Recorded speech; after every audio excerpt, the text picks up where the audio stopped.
Hello అందరికీ. So ఇవాళ నేను నా మీల్ ప్లేట్తో అయితే మళ్ళీ మీ ముందుకు వచ్చేసానండి. సో ఇవాళ నేను కొంచెం డిఫరెంట్గా అయితే చేసుకున్నాను అనమాట.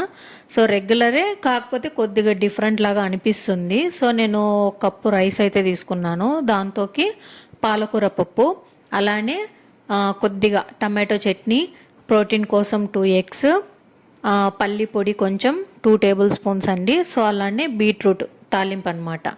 సో ఇంకా ఫైబర్ కోసం కీరా, క్యారెట్ కామనే, ఇంకా ఆనియన్, లెమన్ ఎలాగో ఉండేవి. సో ఇదండి నా మీల్ ప్లేట్. సో చూస్తుంటేనే కలర్ఫుల్గా ఉంది కదా ఇవాళ, ఎందుకంటే 3-4 రకాలు ఉన్నాయి కదా. సో దానికోసం అనమాట. ఇంకా ఫైనల్గా తినే ముందు ఒక 2 టేబుల్ స్పూన్స్ నెయ్యి అయితే యాడ్ చేసుకొని ఈ మీల్ పైన అంతా పిండుకొని మంచిగా పప్పుతో కలుపుకొని, అలానే టమాటో పచ్చడి, అలానే పల్లి పొడి, కొంచెం బీట్రూట్ తాలింపు అన్నీ మిక్స్ చేసుకొని తింటే టేస్ట్ మాత్రం నెక్స్ట్ లెవెల్లో ఉంటుంది. సో మీరు కూడా ఒకసారి ట్రై చేయండి. ఈ మీల్ ప్లేట్ నచ్చితే వీడియోకి లైక్ చేయండి.